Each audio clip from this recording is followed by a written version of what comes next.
Welcome to Chennai Hindi channel.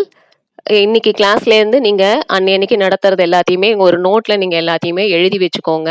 அடிக்கடி அதை practice பண்ணிகிட்டே இருங்க. பண்ணிட்டீங்கன்னா நீங்களும் சீக்கிரமே நல்லா ஃப்ளூயண்ட்டாக ஹிந்தி பேச ஆரம்பிச்சிடலாம்.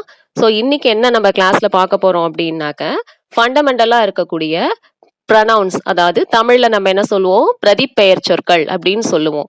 அதாவது யாராவது ஒரு பெயரை சொல்கிறோன்னா அந்த பெயருக்கு பதிலாக அவன், அவள், ஹி, ஷி அப்படின்னு சொல்றோம் இல்லையா, அதை நம்ம ஹிந்தியில எப்படி பயன்படுத்த போறோம், அது கடைசியா அதோட ஆப்ஜெக்ட் என்னவா வரும்.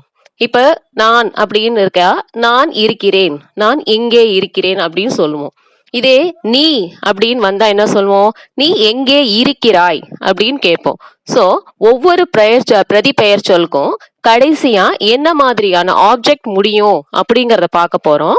மேலும் என்ன செய்ய போறோம்னா என்னென்ன மாதிரியான வேர்ப்ஸ், அதாவது செயலுக்கு நம்ம ஆண்பாலா இருந்தா என்ன மாதிரி யூஸ் பண்ண போறோம், பெண்பால் சொற்களா இருந்தா என்ன மாதிரி யூஸ் பண்ண போறோம், இதே ப்ளூரல்ஸ் பலர்பால் சொற்களோ அல்லது மூத்தோர் எல்டர்ஸ்க்கு என்ன மாதிரியான சொற்களை நம்ம பயன்படுத்த போறோம் அப்படிங்கறது எல்லாத்தையும் இன்னைக்கு நம்ம கிளாஸ்ல பார்க்க போறோம். அதோடைய சில எக்ஸாம்பிள் சென்டென்ஸையும் இன்னைக்கு நம்ம அதை பார்க்கலாம். முதல்ல ப்ரனவுன்ஸ், அதாவது பிரதிபெயர் சொற்கள். முதலாவது நான். நான் அப்படின்னா மைம், நான் மைம். இப்ப மைம்னு ஆரம்பிச்சா கடைசியா எப்படி இருக்கணும்னா ஹூம், ஹூம் இருக்கிறேன், நான் இருக்கிறேன், மைம் ஹூம். இதுக்கு எக்ஸாம்பிளுக்கு என்ன சொல்லலாம், நான் இங்கே இருக்கிறேன், மைம் யஹா ஹூம் அப்படின்னு சொல்ல போறோம். அடுத்தது நீ, தும், நீ தும். அப்ப தும்னு வந்தா கடைசியா என்ன வரணும், ஹோ, தும் ஹோ, ஹோனா இருக்கிறாய், நீ எங்கே இருக்கிறாய் அப்படின்னு கேள்வி கேட்போமா. சோ தும் கஹா ஹோ அப்படின்னு கேட்போம். சோ தும் அப்படின்னு வந்தா கடைசியா என்ன சொல்லணும்னா ஹோ. அடுத்ததாவது இவன், இவள், இது. இது மூணுத்துக்குமே என்ன குறிக்கும் ஹிந்தியில அப்படின்னு பார்த்தா யஹ், யஹ். யஹ் அப்படின்னா இவனுக்கும் பொருந்தும், இவளுக்கும் பொருந்தும், இது அப்படின்னு எதையாவது நம்ம அக்ரிணை பொருட்களை சொன்னாலும் அதுக்கும் பொருந்தும். சோ அடுத்தது அவன், அவள், அது. இது மூணுத்துக்கும் வஹ். இவனுக்கு யஹ், அவனுக்கு வஹ். சோ இதுக்கு கடைசியா ஆப்ஜெக்ட் என்ன முடியும் அப்படின்னு பார்த்தா ஹை. ஹை அப்படிங்கிறது இருக்கிறான், இருக்கிறாள், இருக்கிறது. இது மூணுத்துக்குமே என்ன வரும் அப்படின்னு பார்த்தா ஹை. எக்ஸாம்பிளுக்கு என்ன சொல்லலாம், யஹ் கிதாப் ஹை, இது ஒரு புத்தகம். யஹ் ராம் ஹை, இவன் ராமன். புரியுதுங்களா. அடுத்தது இவர்கள், இவைகள். இதை குறிக்கிறதுக்கு ஏ, இவர்கள், இவைகள், ஏ. அவர்கள், அவைகள், வே, அவர்கள், அவைகள், வே. நீங்கள், ஆப், நீங்கள், ஆப். நாங்கள், ஹம், நாங்கள், ஹம். இப்ப இந்த 4 கேட்டகரிக்கும் கடைசியா என்ன சொல்லணும் அப்படின்னா ஹைம். கடைசியா என்ன முடியணும், ஹைம். ஹைம் அப்படிங்கிறது இருக்கிறார்கள், இருக்கிறோம், இருக்கின்றன. இது மூணுத்துக்குமே பொருந்தும். இப்ப இவைகள் அப்படின்னா இருக்கின்றன அப்படின்னு சொல்ல போறோம், அப்ப ஹைம். அதே மாதிரி வே, அவர்கள் அப்படின்னு வந்தா கடைசியா என்ன முடியும் அப்படின்னா ஹைம். அடுத்தது ஆப், நீங்கள் அப்படின்னு வந்தா ஹைம், இருக்கிறீர்கள். அதே மாதிரி ஹம், நாங்கள் அப்படின்னு வந்தா ஹைம், இருக்கிறோம். அடுத்ததாவது இப்ப சில சென்டென்ஸை உருவாக்குறதுக்கு ஹிந்திலன்னு சொல்லி சில அக்ரிமெண்ட், சில ஃபார்முலாஸ் இருக்கு. பொதுவா ஹிந்தியை பொறுத்த வரைக்கும் சப்ஜெக்ட், அதாவது பொருள் என்ன கொடுக்கறோமோ அதோடைய பால், ஆண் பாலா, பெண் பாலா அல்லது பலர் பாலா, இதை வச்சுதான் அதனுடைய செயல், அதாவது வேர்ப் இருக்கும். சப்ஜெக்டோடைய ஜெண்டர் என்ன இருக்கோ அதே மாதிரிதான் அதோடைய செயலும் இருக்கும். இப்ப ஆண் பாலா இருந்தா இருக்கிறாள், பெண் பாலா இருந்தா இந்த வேலையை செய்து கொண்டு இருக்கிறாள், சாப்பிடுகிறாள், அந்த மாதிரி சொல்லுவோம். இதே பெரியவங்களையோ இல்லைன்னா பலர்பாலையோ நம்ம சொல்றப்ப செய்கிறார்கள், விளையாடுகிறார்கள், அந்த மாதிரி உபயோகிப்போம். ஸோ அதுக்கு சில எக்ஸாம்பிள்ஸ் ஆன நம்மள செயல்களும் அதை ஆண் பால்ல எப்படி நம்ம பயன்படுத்தணும், பெண் பால்ல எப்படி பயன்படுத்தணும், பலர்பால்ல எப்படி பயன்படுத்தணும் அப்படிங்கறத பாக்குறோம். முதலாவது கா, சாப்பிடுதல். இப்ப சாப்பிடுதல்னா ஜென்ரலா சாப்பிடுதலை சொல்றதுக்கு கா அப்படின்னு சொல்றோம். அவன் சாப்பிடுறான், இவன் சாப்பிடுறாள், அந்த மாதிரி எல்லாம் யாரையுமே நம்ம குறிப்பிடாம சாப்பாடு, சாப்பிடுதல் அப்படிங்கிற ஒரு செயலுக்கு ஜென்ரலா கா அப்படின்னு சொல்றோம். இத ஆண் பால்ல பயன்படுத்துறோம். அப்ப என்ன செய்வோம், காவோட ஆ சேர்த்துக்கணும். அதாவது பொதுவா ஆண் பால் சொற்கள் வர்றப்ப எல்லாத்துக்கும் முடியறப்ப ஆ சவுண்டோட முடியணும். பெண் பால் சொற்கள் வரப்ப கடைசியா ஈ சவுண்ட் முடியணும். இதே ப்ளூரல்ஸ் இல்லையா, எல்டர்ஸ் மூத்தவங்களை சொல்றப்ப ஏ. முதலாவது கா, ஆண் பால் வர்றப்ப காத்தா. இப்ப ராம்னு இருக்கான்னா ராம் காத்தா ஹை, ராமன் சாப்பிடுகிறான். அடுத்தது இதே பெண்பால் சொற்கள் வர்றப்ப காத்தி, ராதா காத்தி ஹை. அதே பலர்பால்ல வர்றப்ப காத்தே, வே காத்தே ஹை, அவர்கள் சாப்பிடுகிறார்கள். இதுதான் இதோடைய ஃபார்முலா. இப்ப நம்ம இதுல நம்ம அன்றாடம் பயன்படுத்தக்கூடிய சில வேர்ப்ஸுக்கு எப்படி ஆண் பால் சொல் வரும், பெண் பால் சொல் வரும், பலர்பால் சொல் வருங்கிறத இன்னைக்கு ஜென்ரலா பார்க்கலாம். முதலாவது கா, காத்தா, காத்தி, காத்தே. அடுத்தது படு. படுனா படித்தல்.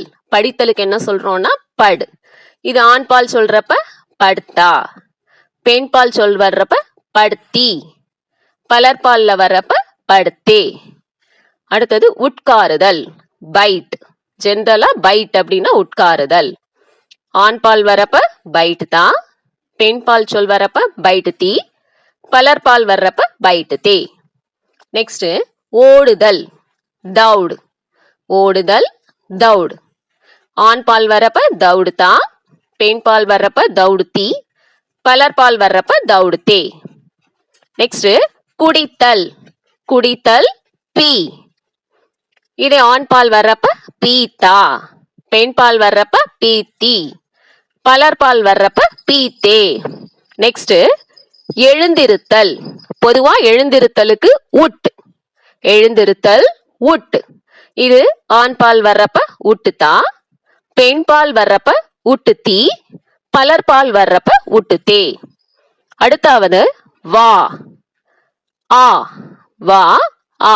இந்த இடத்துல யாரையும் குறிப்பிட்டு வா, வாடா, வாருங்கள் அப்படின்னு யாரையும் நம்ம சொல்லல. ஜென்ரலா வா அப்படிங்கிறது ஆ அப்படிங்கிற வார்த்தையால சொல்றோம். இது ஆண் பால் வர்றப்ப ஆத்தா, ராம் ஆத்தா ஹை, ராமன் வருகிறான். பெண் பால் வர்றப்ப ஆத்தி, ஆத்தி பெண் பால். இதே பலர்பால் வர்றப்ப ஆத்தே. அடுத்தது போ, ஜா. இது ஜென்ரலா ஜாங்கிறது போங்கிறத குறிக்கும் அந்த செயலை. இது ஆண் பால்ல வர்றப்ப ஜாத்தா, பெண் பால்ல வர்றப்ப ஜாத்தி, பலர்பால்ல வர்றப்ப ஜாத்தே. நெக்ஸ்ட் பார்த்தல். பார்த்தலுக்கு தேக், பார்த்தல் தேக். ஆண் பால்ல வர்றப்ப தேக்தா, பெண் பால்ல வர்றப்ப தேக்தி, பலர்பால்ல வர்றப்ப தேக்தே. அடுத்தது கேட்டல். இந்த விஷயத்த அவன் கேட்டான், இத நாங்க கேட்டோம் அப்படின்னு சொல்றோமா. அப்ப ஜென்ரலா கேட்டல் அப்படின்னா சுன், கேட்டல் சுன். இது ஆண் பால்ல வர்றப்ப சுன்தா, பெண் பால்ல வர்றப்ப சுன்தி, பலர்பால்ல வர்றப்ப சுன்தே. அடுத்ததாவது எழுதுதல், லிக். எழுதுதல் லிக்.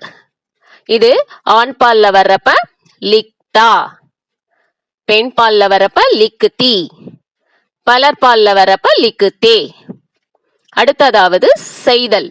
ஒரு விஷயத்த அவ செய்யறான், இத அவன் பண்ணிட்டு இருக்கான், அத செய்யறான், அவ செய்யறா, அவங்க செஞ்சிட்டு இருக்காங்க அப்படின்னு சொல்றோமா. அப்ப ஜென்ரலா செய்தல்ங்கிறதுக்கு கர் அப்படிங்கிறது சொல்றோம். இது ஆண் பால் செஞ்சா கர்த்தா, வ உஸ் காம் கர்த்தா ஹை, அவன் அந்த வேலையை செய்து கொண்டு இருக்கிறான். அப்ப அந்த இடத்துல ஒரு ஆண் அப்படிங்கறத நம்ம அது மூலமா தெரிஞ்சுக்கிறோம். ஏன்னா நம்ம வஹ் அப்படிங்கிறது ஆணுக்கும் வரும், பெண்பாலுக்கும் வரும் இல்லையா, அக்ரிணைக்கும் வரும்ங்கிறத பார்த்திருக்கோம் வஹ்ங்கிற வார்த்தை. சோ நம்ம அவன் செய்யற செயலை வச்சுதான் அவன் ஆணா பெண்ணா இல்லையா அக்ரிணையா அப்படிங்கறத நம்ம தெரிஞ்சுக்க முடியும். சோ கர் அப்படிங்கிறது பொதுவான செயலை குறிக்கிறது. இதுல ஆண் செஞ்சா கர்த்தா, பெண்பால் செஞ்சா கர்த்தி, இதே பலர்பாலா இருந்தா கர்த்தே. அடுத்தது விளையாடுதல், கேல். விளையாடுதல் கேல், இது ஆண்பாலா இருந்தா கேல்தா, பெண்பாலா இருந்தா கேல்தி, பலர்பாலா இருந்தா கேல்தே. ஓகே, இப்ப விதிகளை பார்த்துட்டோம். அடுத்ததாவது இதை எப்படி நம்ம சென்டென்ஸ்ல பயன்படுத்தலாம் அப்படிங்கறத பார்க்கலாம். இதுல ப்ரொனவுன்ஸையும் நம்ம இந்த சென்டென்ஸ்ல பயன்படுத்தியிருக்கோம், பிரதிபெயர் சொற்களையும் பயன்படுத்தியிருக்கோம். அதே மாதிரி அதை வச்சு எப்படி செயலானது இப்ப பார்த்தோம் இல்லையா அந்த டேப்லெட் காலத்துல, அந்த மாதிரி செயல் எப்படி மாறுது, ஆணா இருந்தா எப்படி வருது, அதுக்கு பெண்ணா இருந்தா அவங்களுடைய அந்த ஆக்ஷன் வேர்டு என்ன வருது அப்படிங்கறத பார்க்க போறோம். முதலாவது ராகுல் படிக்கிறான். ராகுல் இஸ் ஸ்டடியிங். இப்ப ராகுல் அப்படிங்கிறது ஆண்பால். சோ நம்ம மேல என்ன பார்த்தோம், ராகுல்னு வந்தா படுத்தா அப்படின்னு வரணும். சோ ராகுல் படுத்தா ஹை, ராகுல் படுத்தா ஹை. இப்ப நான் ஆப்பிள் சாப்பிடுகிறேன். இப்ப நானுக்கு என்ன பார்த்தோங்க ப்ரொனவுன் மைம். நான் மைம்.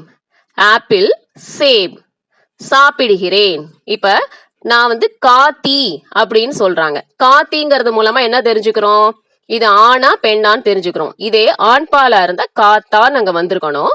இப்ப காத்திங்கிறத வச்சு அங்க சொல்றது ஒரு பெண் அப்படிங்கறத நம்ம தெரிஞ்சுக்கிறோம். சோ மைம் சேப் காத்தி ஹூம்.